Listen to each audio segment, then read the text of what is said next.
Dream job ఆదిత్యతోనే సాధ్యం. Aditya degree colleges admissions open. For more information visit our website. నమస్తే, నేను Keshav. Welcome to Suman TV. ఆంధ్రప్రదేశ్లో థియేటర్లకు సంబంధించి ఏపీ డిప్యూటీ సీఎం రాసిన లేఖ ప్రకంపనలు సృష్టించింది. ఫైనల్గా ఒక క్లారిటీ ఇచ్చేటువంటి ప్రయత్నం జరిగింది. మెగా నిర్మాత అల్లు అరవింద్ రియాక్షన్ తర్వాత కొంత ఈ వివాదం సద్దుమణిగిందా, చల్లబడిందా, అసలు ఎందుకు వివాదం మొదలైంది, ఎలా చల్లబడింది, ఈ అంశాన్ని కూడా మనం విశ్లేషించాల్సినటువంటి అవసరం ఉంది. జనసేన పార్టీ నేత తాతంశెట్టి నాగేంద్ర గారు, అలానే మెగా అభిమాని, ఆయన రియాక్ట్ అవ్వడానికి రెడీగా ఉన్నారు. నాగేంద్ర గారు నమస్తే. నమస్తే అండి. మీకు, మీ ద్వారా సుమన్ టీవీ వీక్షకులకు గుడ్ మార్నింగ్ సార్. సార్, ఏంటి సార్ ఈ వివాదం రాజుకుంది? చాలా సీరియస్ ఎలిగేషన్స్ వచ్చినాయి. పవన్ కళ్యాణ్ గారు ఆఫీస్ నుంచి రాసిన లెటర్లో అయితే ఇండస్ట్రీని కుదిపేసేటువంటి అంశాలు ఉన్నాయి. ఫైనల్గా అల్లు అరవింద్ గారు ఒక క్లారిటీ ఇచ్చారు. ఆ నలుగురిలో నేను లేను, ఆ నలుగురు ఇప్పుడు నలుగురు కాదు 10 మంది అని చెప్పి అన్నారు. ఆ తర్వాత కొంత చల్లబడింది లేదా వాతావరణం సాధారణ స్థాయికి వస్తుంది అనేటువంటి సంకేతాలు ఏమైనా ఉన్నాయా? సరే కేశవ్ గారు, నేను ఒక మాట చెప్తున్నాను. అల్లు అరవింద్ గారు వచ్చి ఇది నిజమే అని చెప్పి చేయడం మనం స్వాగతిద్దాం. ఎందుకంటే స్వతహాగా కూడా ఆయన, నాకు కూడా పర్సనల్ కూడా తెలుసు. నేనేమంటున్నా అంటే, సార్ ఏమన్నాడు, ఆయన మీరు చూస్తే నేను press meet as a journalist గా మీకు ఆయన ఎక్స్పాండ్ చేసి చెప్పాల్సిన విషయాలను నాకు ఐడియా లేదు. నేను అన్ని వదిలేశాడు. మీరు చూడండి కావాలంటే. నేనేమంటున్నానంటే, ఆ నలుగురిలో నేను లేను అంటే ఆ నలుగురు ఉన్నట్టే కదా సార్. అవును, ఉన్నట్టే కదా. అంటే ఇప్పుడు మనం ఏం మాట్లాడుకుందాం, ఓపెన్ గా మాట్లాడు, మన దగ్గర దాపరికం ఏమి ఉండదు సార్. నేనేమంటున్నా, ఆ నలుగురిలో నేను లేను, ఆ నలుగురే కాదండి. ఇప్పుడు అదే బాటను బట్టి 10 మంది అయినారంట. బట్ దీన్ని ఖండించాలి కదా. ఎవరా 10 మంది, ఎందుకు వాళ్ళ గుత్తాధిపత్యం అనేదే కదా మా ఆవేదన. మీరు నలుగురు పెద్ద మనుషులుగా పవన్ కళ్యాణ్ గారి దగ్గరికి వెళ్ళారు సార్, ఇట్లా ఇండస్ట్రీ సమస్యలు అన్నారు. గత ప్రభుత్వంలో మీకు చూశారు. నేను సారీ టు సే, మిమ్మల్ని మరీ పరిశ్రమ మీరు అంటే ఆయన ఏదో చొప్పు కింద నల్లులాగా చూశాడు. అసలు మాజీ ముఖ్యమంత్రి ఆయన ఈ డోంట్ కేర్ కదా సార్. మరి మీ బాధలన్నీ బడి ఇటాట్ టైంలో వచ్చినాక ఒక విజన్ ఉన్న నాయకుడు చంద్రబాబు నాయుడు గారు, నేను మాట్లాడతాను, మీరు రండి కూర్చోండి అని చెప్పి మిమ్మల్ని గౌరవించి, అంటే మీకు అత్యంత పరిశ్రమ పెద్దలు అని చెప్పి అత్యంత విధంగా ఆయన సన్మానించి కూర్చోబెట్టి, సరే మీరు ఏం చేస్తారు 24 క్రాఫ్ట్స్ అంటే మనకు ఏ విధమైన సమస్యలు ఉన్నాయి చిత్ర పరిశ్రమ. నేను ఒక సినిమా వాడిగా చెప్తున్నా, ఒక అకంపెనీ అందరూ కలిసి రండి అంటే, ఒక డిస్ట్రిబ్యూటర్లు, దాంట్లో నుంచి ఒక 2-3 ఎగ్జిబిటర్లు, దాంట్లో నుంచి ఒక 2-3 నిర్మాతలు, ఒక 2-3, అంటే ఏమేమి సమస్యలు ఉన్నాయో అన్ని అంశాలను మీరు వస్తే పర్ఫెక్ట్ గా సీఎం గారితో కూర్చొని మనం మాట్లాడుకుందాం, చిత్ర పరిశ్రమను అభివృద్ధి చేద్దాం. అంతే కదా సార్. ఈ రోజు హరిహర వీరమెల్లి సినిమాలు పక్కన పెడదాం, ఆయన చెప్పింది అదే. మరి ఇంతవరకు ఎందుకు రాలా మీరు? కొన్ని కట్టసీకైనా మీరో ఇంకోరో నలుగురు వచ్చి సీఎం గారిని అభినందించడానికన్నా అంటే వచ్చారా మీరు? అంటే మీ ఒక అంటే మీరు చెప్పింది ఏంది, మనం ఏంది అనే టైప్ లో ఉన్నారా మీరు? ఇక్కడ ఒక మాట ఏం చెప్తున్నారంటే, గతంలో పవన్ కళ్యాణ్ గారే అన్నారు, మేము చేసేది ప్రైవేట్ వ్యాపారం, ఇందులో ప్రభుత్వాల జోక్యం ఎందుకు అని పవన్ కళ్యాణ్ గారే ప్రశ్నించారు. ఇప్పుడు అధికారంలో ఉంటే ఆయనే రమ్మని పిలుస్తున్నారు, ఎందుకు రాలేదని ప్రశ్నిస్తున్నారు అంటున్నారు. చాలా మంచి ప్రశ్న ఇది. ప్రైవేటు గవర్నమెంట్ కాదు కదా సార్, మీరు సమస్య పెట్టుకుని వచ్చిందే కదా. అవును, మీరు మన ఇండస్ట్రీలో ఉన్న ఆయన ఒక ఉప ముఖ్యమంత్రి అయినాడని వచ్చినారు కదా. ఆయన ఏం చెప్తున్నాడు, నేను ఈ సమస్యలన్నీ నేను దగ్గరగా మీతో పాటు ఉండి చూసినోడిని, మనం ఇంత బడ్జెట్ అవుతుంది, ఆ 100 రూపాయలు పెంచుకోకపోతే మనకి ఇష్టం, కానీ ప్రజలేమో టికెట్లు పెంచి రాస్తా, ఇటువంటి సమస్యలన్నిటిని మనం కూలంకుషంగా ఆయనతో మాట్లాడి ఫైనల్ గా అందరం బాగుండేటట్లు, పరిశ్రమ బాగుండేటట్టు, అందులో మనం ఉండేటట్టు మాట్లాడదామనే కదా పిలిచింది. మరి ఎందుకు రాలా? వాళ్ళ ఉద్దేశం ఏంటంటే, మనం బాగున్నాం, ఎవడెట్టుంటే మనకి ఎందుకు, మనం బాగున్నాం. ఇంక మళ్ళీ ఆయన చెప్పినాడు ఏదో పర్వాలేదు. ఇప్పుడు నేను పోయి చిన్న నిర్మాత ఎవరు సార్, నీకెందుకు సినిమా లేదు, నీకెందుకు థియేటర్ లేదు, ఇవన్నీ ఎవరు పట్టించుకుంటున్నాడు? అవి పట్టించుకోలేదనే కదా మాట్లాడుతూ ఉండేది. ఓకే, మీ అంచనా ప్రకారం రిటర్న్ గిఫ్ట్ అన్నారు పవన్ కళ్యాణ్ గారు.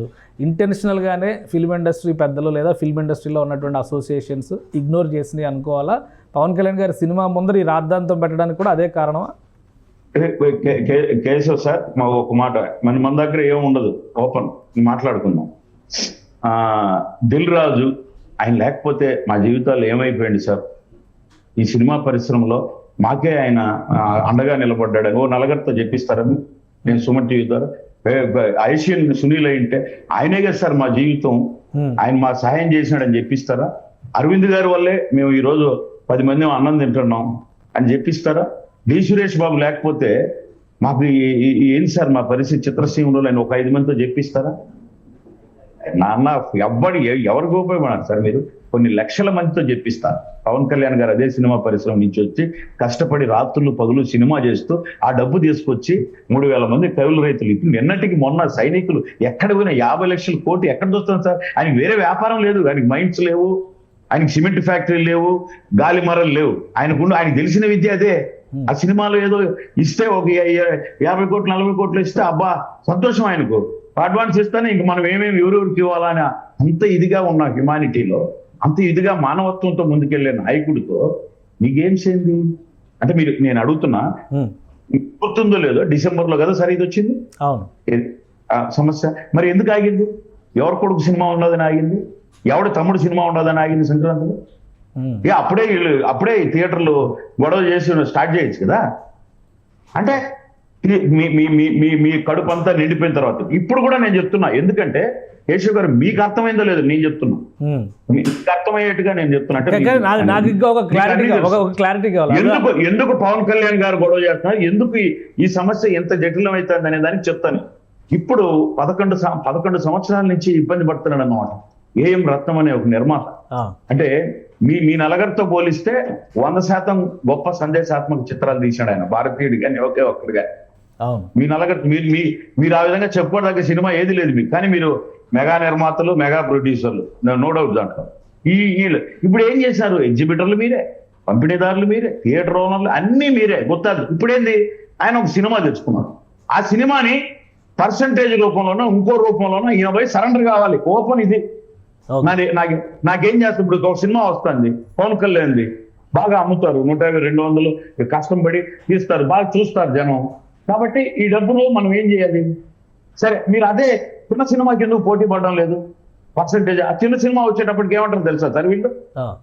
బాధ చెప్తున్నా నేను. 27,000 మా థియేటర్, నువ్వు థియేటర్ ఇచ్చితే నీకు ఉంటే వేసుకో, లేకుంటే లే. అలా అక్కడ చచ్చిపోయి చిన్న సినిమా, చిన్న నిర్మాణం. వీళ్ళు వచ్చి ఇన్ని కోట్లు పెట్టి పవన్ కళ్యాణ్ మీద ప్యాషన్తో, ఆయన యొక్క మంచితనంతో ఆయనతో తీసి అని చెప్పి ముందుకు వచ్చి ఒక నిర్మాత వస్తే నువ్వు రా పంచుకున్నావు, నువ్వు మాకేమి ఇస్తావు, ఎందుకు ఇవ్వాలి మీకు? ఇక్కడ వాటాలు అడగడం దగ్గర సమస్య వచ్చిందంటారా? 100% సార్. నేను ఇలా అనొచ్చు అనకూడదు. ఒక వ్యాపారం చేసేటప్పుడు వాళ్ళకి ఇది మీకు ఇది మేము మాట్లాడతాం, మేము థియేటర్లు ఇప్పిస్తాం, మేము మాట్లాడతామని, మాకింత కమిషన్ అని నేను ఎందుకు అనకూడదు అంటా నేను. బ్రోకర్లు అని మీరు మెగా ప్రొడ్యూసర్లు అంటున్నారు, కానీ అది బ్రోకర్ పని, దళారీ పనే కదా సార్ అది. సినిమా తీసింది ఆయన, డబ్బు పెట్టింది ఆయన, కష్టపడింది ఆయన, నటించింది ఆయన. మీరు వచ్చేసి ఎంత పర్సంటేజ్ అని డిసైడ్ చేసేసి మాకు ఇవ్వాలి, మీకు అంటే వీళ్ళ చేతుల్లోకి వెళ్ళిపోవాలి. వెళ్ళిపోయిన తర్వాత ఒక 20% మేము వాళ్ళు అడిగారు, వీళ్ళు అడిగారు. అసలు ఇది నేను అడుగుతున్నా.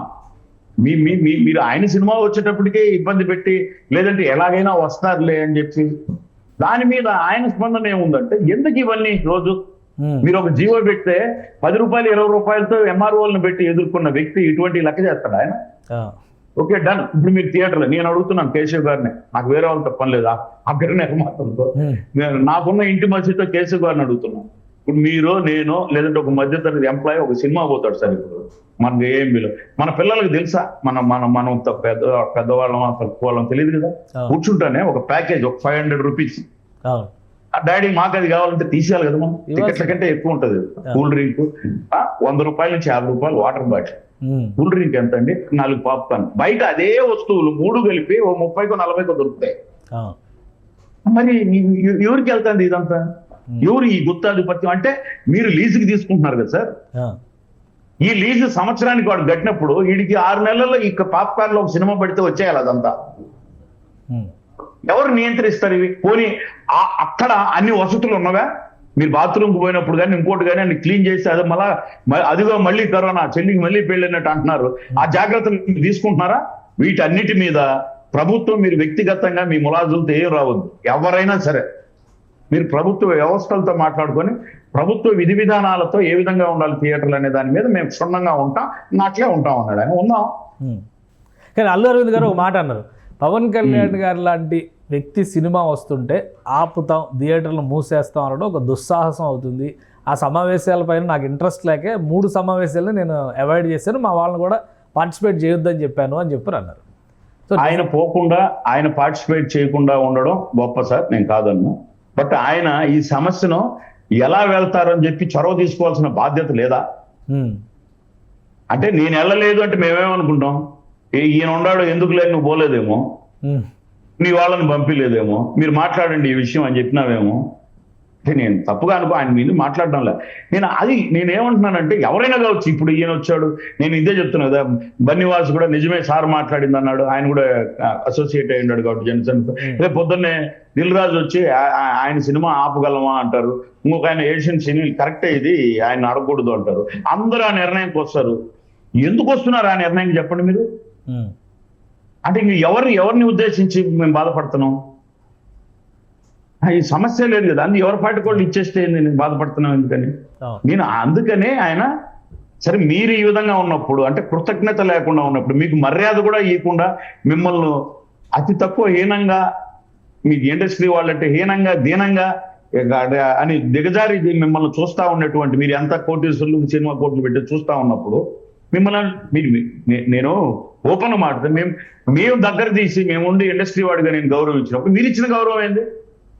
కానీ ప్రజల్లో కూడా ఒక డౌట్ ఏంటంటే, అల్లు అరవింద్ గారు బంధువు సన్నిహితులు అనేది ఒకటి, దిల్ రాజు గారు మొన్న కూడా రామ్ చరణ్ గారి సినిమాకి ప్రొడ్యూసరు, మెగా ఫ్యామిలీతో బాగా సన్నిహితంగా ఉంటారనేది ఇంకోటి. సురేష్ బాబు గారు, సరే వీళ్ళ మధ్య రిలేషన్స్, వెంకటేష్ గారు పవన్ కళ్యాణ్ గారు అయితే వెరీ క్లోజ్ ఫ్రెండ్స్ అని అందరికీ జగమెరిగిన సత్యం. వాళ్ళిద్దరు చేసినటువంటి సినిమా గురించి కూడా చాలా చర్చ జరిగింది.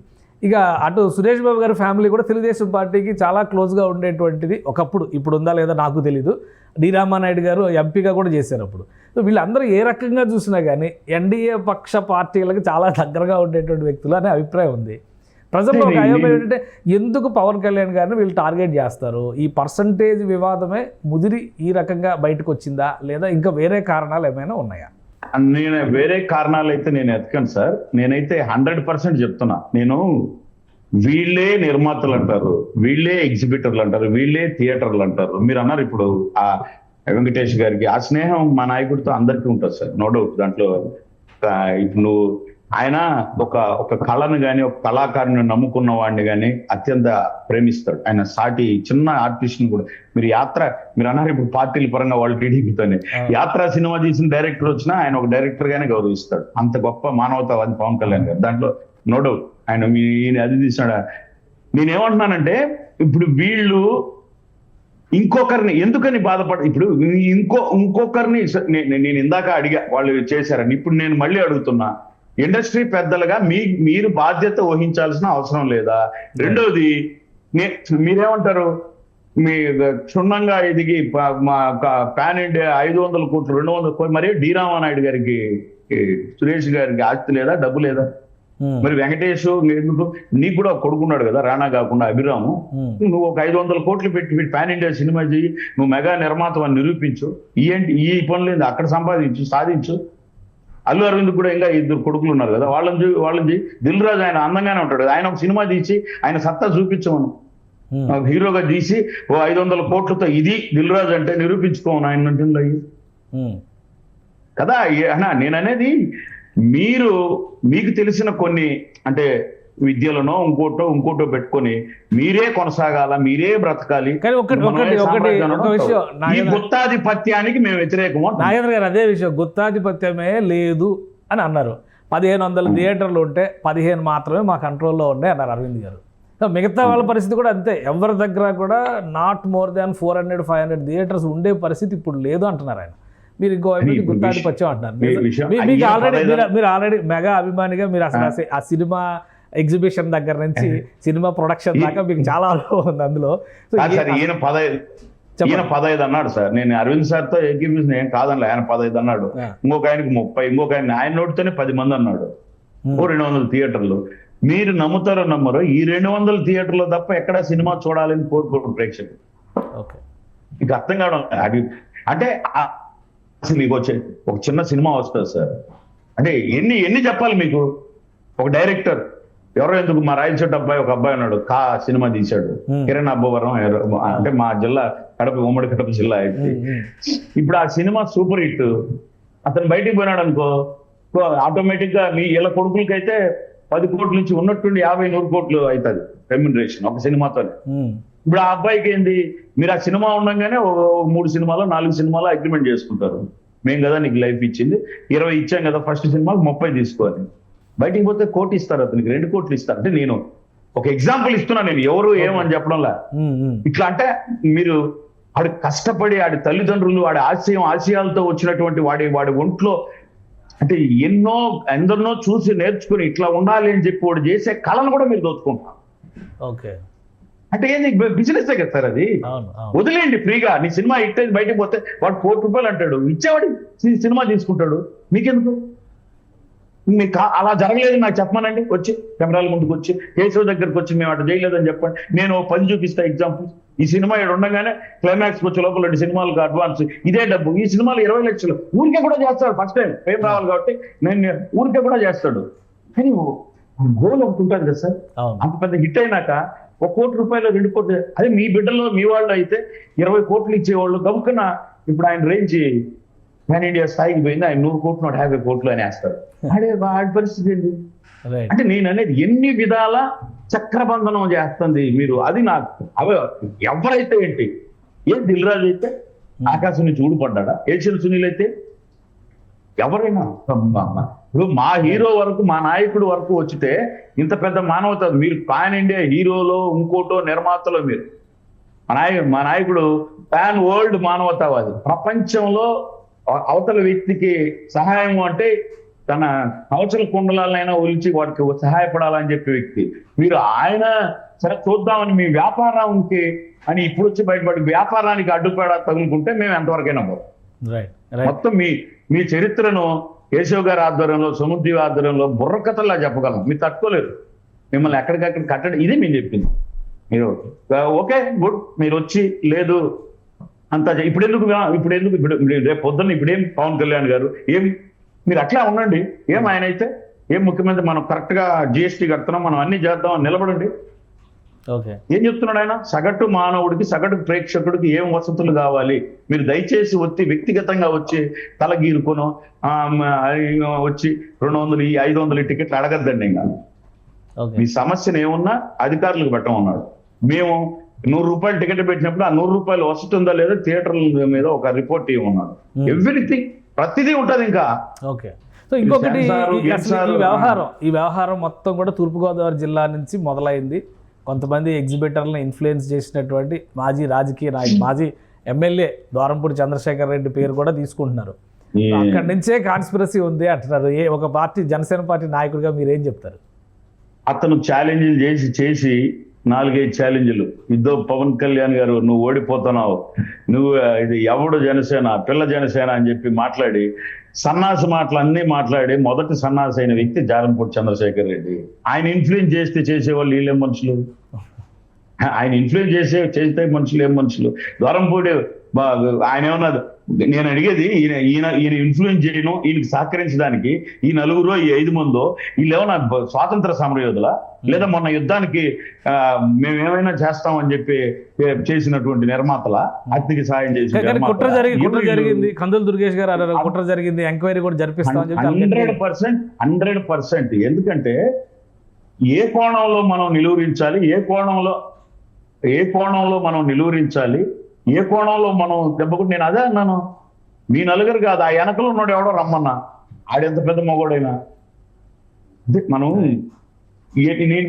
మీరు ఎందుకని జరిగింది? మీరు ఇప్పుడు ఒక మాట, మంచి మాట అడిగారు. కేశవ్ గారు సుమన్ టీవీలో ఛానల్లో కూర్చోన్నాడు. ఆయనకి తెలియదు కదా తూర్పుగోదావరిలో ఏం జరిగిందని. ఒక విషయం అయితే తెలిసింది కదా. బట్ కేశవ్ గారి దృష్టి వరకే పలానోడు ఈ విధంగా చేయాలనుకుంటున్నాడు అని తెలిసినప్పుడు రాష్ట్ర ఉప ముఖ్యమంత్రికి ఎందుకు తెలియదు సార్? మనకు నష్టం కలిగించే ఏర్పాట్లు జరుగుతున్నాయి అని మరి ఎందుకు స్పందించడు సార్? ఆయన ఎందుకు రిటర్న్ గిఫ్ట్ ఇవ్వడు సార్? అంటే ఆయన బాధ ఏం చెప్పాడంటే, మిమ్మల్ని నేను హక్కును చేర్చుకుంటే, మీ కష్టాలను, మిమ్మల్ని పరిశ్రమను మీరు ఈ విధంగా ప్రవర్తించినారంటే ఓకే, లెట్ us see. ఇప్పుడు సమస్య పరిష్కారం అవుతున్నట్ట, లేదా ఫర్దర్ గా మళ్ళీ ఇంకో గిఫ్ట్ ఏమైనా ఉండే అవకాశం ఉందా? సార్ నేను అడిగేది ఏంటంటే, వీళ్ళందరూ నాకు తెలిసి వీళ్ళెవ్వరూ ఎవరికి సహాయం చేసిన వాళ్ళు కాదు. ఆయన మంచి వ్యక్తి, ప్రజాభిమాన వ్యక్తి. నేను ఎందుకు అంత ఇదిగా చెప్తున్నామంటే, మేము కేశవ్ గారు పర్సనల్ గా చెప్తున్నాను మీతో, మేము ఎన్నోసార్లు మీటింగ్లు రాత్రి అయిపోయి సారు 10 మీటింగ్ అంటే పోయి కూర్చుంటాం స్టేట్ బాడీని. అయ్యో 11కు 12 కంటే మేము కూడా సార్ 10కి చెప్పినాడే 12 అవుతుంది ఇంకా రాలేదా విషయం అయ్యిందని తెలిస్తే మీకు మీరు వినాల్సిన మాట, ఉదయం 5, 6 వరకు కూడా షూటింగ్ చేసి వచ్చి పడుకుంటాడు ఆయన. ఓకే. ఆ 9కి లేచి 10కి చెప్పినా నేను పరిగెత్తుకుంటూ వస్తే మేము చూస్తున్నాం ఆయన కష్టాన్ని, ముఖం గళ్ళంతా పీక్కపోయి కూర్చొని ఒక్క మాట కూడా దాని గురించి మాట్లాడుకున్నాం. ఎందుకు అంత కష్టపడుతున్నాడు? ఆ 50 కోట్లు 20 కోట్లు రావాలి, ఆయన పార్టీని నడపాలి, ఓకే, ప్రజలకు ఉపయోగపడాలి. అటువంటి హ్యుమానిటీ, మానవత్వం ఉన్న వ్యక్తిని మీరు ఆడుకోవడం ఏంటి? మీరేం ప్రజలకు దేనికి ప్రజలు రక్తం రాస్తున్నారు కానీ మా అందరి సగటు ప్రేక్షకుడుగా మా రక్త మాంసాలను పిప్పి చేస్తున్నట్టు దోపిడీ దొంగలు మీకు మిమ్మల్ని మేము ఎందుకు బేర్ చేస్తాం? ఎక్కడ అది ఇంకా అద్దె లేదు. అది ఎవరైనా, అది కూడా చెప్తున్నాము, ఎవరైనా. సో యాక్షన్ మొదలైంది 100%. There is no doubt sir. ఎందుకంటే ఆయన పని ఆయన చేసుకొని వేరే వాళ్ళకి అడిగితే సహాయం చేసే వ్యక్తి మీరు. ఇప్పుడు ఎందుకు వచ్చింది సార్ ఈ సమస్య? పోనీలే హరిహర వీరమల్లు సినిమా అది రిలీజ్ అయిపోయిన తర్వాత ఆయన సినిమా ఉంది, మీరు పెద్ద మనుషులు అయితే రేపు మళ్ళీ చూద్దాం లేదంటే ఇంకోటి చూద్దాం అని. కానీ నేనేం అడుగుతున్నానంటే, మీరు ఒక సమస్య చెప్పారు కదా కేశవ్ గారు, ఇది ఇట్లా మొదలైంది తూర్పుగోదావరిలో, ఏంది థియేటర్ సమస్య అని. ఈ సమస్య కంటే ముందే కదా ఆయన పిలిచింది మిమ్మల్ని. ఈ సమస్యలు ఉన్నాయి అని మీరు చెప్పారు ఆ రోజు. సరే వెల్కమ్, అందరూ కలిసి రండి, సీఎం గారితో కూర్చొని క్లియర్ చేసుకుందాం అన్నాడు కదా, మరి మీరు ఎందుకు పోలే? సో ఒక గ్యాప్ అయితే ఏర్పడింది ఇండస్ట్రీకి, ఆంధ్రప్రదేశ్ ప్రభుత్వానికి. దీన్ని బట్టి అయితే అర్థమవుతుంది. ఎందుకంటే గతంలో తెలంగాణ ప్రభుత్వంతో పెద్ద సయోధ్య లేదు, ఇబ్బందులు పడుతున్నారు అనుకున్నారు. ఇప్పుడు ఆంధ్రప్రదేశ్ ప్రభుత్వంతో కూడా ఒక పెద్ద అఘాతాన్ని ఏర్పాటు చేసుకుందా ఫిల్మ్ ఇండస్ట్రీ? అంటే నేనేం చెప్తున్నాను సార్, ఇప్పుడు థియేటర్ ఓనర్ సంతోషంగా లేడు సార్. తెలుసా, మీరు మేము చిన్నప్పుడు థియేటర్ ఓనర్ అంటే మనం అంటే అదొక జమీందారు, అదొక వాడిని చూసినట్టున్నాడు. నిజంగా అట్టు ఉండడా సార్? తెలుసా, కన్నీళ్ళు వస్తాయి. మనము అద్భుతంగా చూసిన మన సొంత ఊర్లలో థియేటర్లు, చాలా థియేటర్లు పాడుపడిపోయి కళ్యాణ మండపాలు అయిపోయి అటువంటి పరిస్థితి వచ్చింది. అఫ్కోర్స్ డిజిటలైజేషన్ పెరిగిందో ఇంకోటో. మీరు థియేటర్ ఓనర్ పేరు చెప్పి మీరు ఆడుతూ ఉంటే, ఈ థియేటర్ ఓనర్కు ఇప్పుడు అడుగుతున్నాడు ఆయన, అంతే, థియేటర్ ఓనరు నువ్వు ఎంత లీజుకి ఇచ్చావు? అదే కదా ప్రభుత్వం అడుగుతుంది. నువ్వు ఎంతకి లీజుకి ఇచ్చావు? ఈ లీజు అతనికి ఏమొస్తుంది? తీసుకున్నవాడు ఏం కడుతున్నాడు ప్రభుత్వానికి? ఎంత వస్తుంది? ఈ జిఎస్టీలు ఎన్ని కరెక్ట్ ఇవన్నీ చూస్తుంది గవర్నమెంట్. అంటే నువ్వు థియేటర్ ఓనర్కి 2 లక్షలు ఇచ్చి నువ్వు 4 లక్షల ఆదాయం పొందుతూ ప్రభుత్వానికి ఏం లేకుండా మీరు గుత్తాధిపత్యం చేస్తుంటే ఎవరు చూడరు కదా సార్? ఎందుకు గమనం ఎందుకుంటారు? రైట్. థ్యాంక్ యూ నాగేంద్ర గారు, మీ అభిప్రాయాన్ని తెలియజేసినందుకు. ఇది జనసేన పార్టీ నాయకులు నాగేంద్ర గారు చెప్తున్నటువంటి మాట. ఇండస్ట్రీకి సంబంధించి ప్రొడ్యూసర్స్గా చలామణి అవుతున్న వాళ్ళు మరో కోణంలో థియేటర్లను పీల్చి పిప్పి చేస్తున్నారు. ప్రధానంగా ప్రేక్షకుల్ని ఇబ్బంది పెట్టడానికి కూడా కారణం వాళ్ళే. ఆ నలుగురు ఖచ్చితంగా ఉన్నారు అని ఆయన విశ్లేషిస్తున్నారు. దీనికి సంబంధించి స్పష్టమైనటువంటి ఆధారాలు ఉన్నాయి. ప్రపంచ మానవతావాదిగా ఉన్నటువంటి పవన్ కళ్యాణ్ని ఇబ్బంది పెట్టేటువంటి క్రమంలోనే ఆయన ప్రొడ్యూసర్కి సంబంధించినటువంటి సినిమాల్లో వాటాల విషయంలో మొదలైనటువంటి వివాదం పూర్తిగా థియేటర్ల బంద్ దాకా వెళ్ళిందనేటువంటి సమాచారం ఉందని ఆయన విశ్లేషిస్తున్నారు. సో ప్రభుత్వం అయితే సీరియస్గా తీసుకుంటుంది. ఈ వ్యవహారాన్ని ముగింపు పలికేటువంటి క్రమంలో సినిమా ఇండస్ట్రీ ఎలా రియాక్ట్ అవుతుంది, ఇప్పటికైనా సానుకూలంగా స్పందించి ఇండస్ట్రీ తరపున ఒక ప్రతినిధి బృందాన్ని అపాయింట్మెంట్ చేస్తారా లేదా చూడాలి. ఇది special discussion. Keep watching. Suman టీవీలో మీ పర్సనల్ అండ్ బిజినెస్ ప్రమోషన్స్ కోసం కింది నెంబర్కి కాంటాక్ట్ చేయండి.